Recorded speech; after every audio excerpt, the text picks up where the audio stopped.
It's 2020, 12 years since I've graduated from the 12th grade, and I'm sitting on the floor, yearbook in hand, crying. I am so far past high school. I am a political activist. Art is my weapon. I am all about tearing down the past to build a new future. This future is gay and brown and feminist, and 2008 is the last thing on my mind.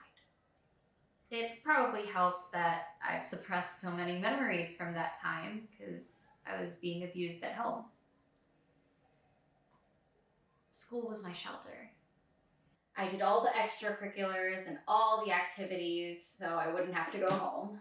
And at home, I did all the homework and all the extra credit, anything to get away, even just in my mind. So I was very, very good at school, and it was a good time for me. Teachers liked me. I had a lot of friends. High school gave me Sarah, to whom our yearbook is dedicated. She taught English, French, mythology, Shakespeare. She was our academic decathlon coach.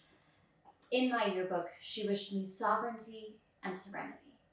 But on her deathbed, her last word to me was courage, a fancy French way of saying courage. She taught me to love the world. High school also gave me Tom, an English teacher from Ireland who loved rum raisin ice cream and the New York Times. In my yearbook, he told me, "You are destined for great things because of who you are. Intelligent, kind, and caring." The day he died was one of the saddest days of my life. He taught me to love myself. And high school gave me Corinne, the only girl I think I might have loved. And I feel so stupid now looking at her gorgeous cursive. "I adore you, everything that makes you you, everything that makes you so special, wonderful, and unique. I will miss you dearly." We kept in touch, but I could have realized the crush was mutual a lot sooner.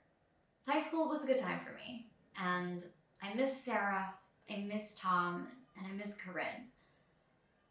But that's not why I'm crying. On May 25th, 2020, George Floyd was murdered in Minneapolis by a racist, disgusting pig. On May 25th, 2020, I am woke as hell and have been screaming that Black Lives Matter for years. But a lot of people who hadn't been vocal before finally started to speak up. For generations, Black girls got more dress code detentions.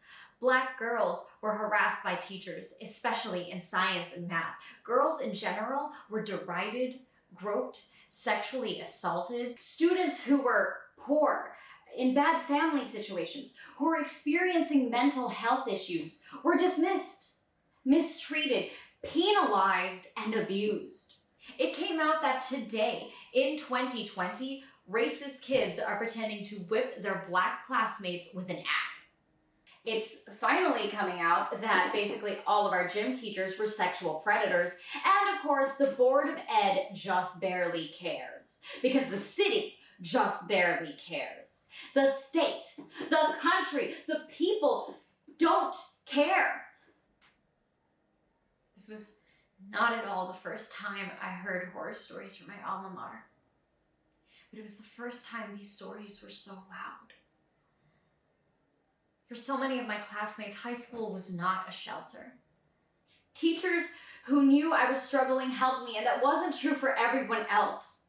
It wasn't true for Black kids, for brown kids, for poor kids, for queer kids, for trans kids. This school taught some of us to hate the world, to hate ourselves, and to hate others. And that is why I'm sitting on the floor crying.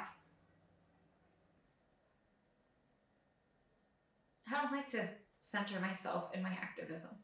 Like, I'm not gonna be like, Asians for Black lives. Like, wow, I get a prize for being a minority that cares about another minority. And it's not a gateway for other Asians to join the cause. They can use their basic human empathy to do that. They don't need to see my face holding up this slogan. I don't need to market basic human empathy. As we confront institutionalized racism, I can't forget who I am in the context of that racism. And this is my space to do that. My yearbook used to bring me joy.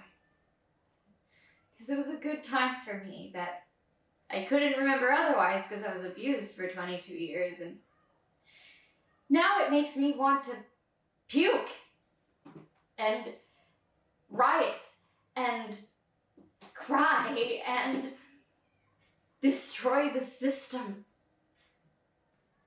I don't think I had a good time in high school anymore. Because how can I call what was happening there, what is happening there, a good time? Even if it was great for me, when it wasn't good for everyone else.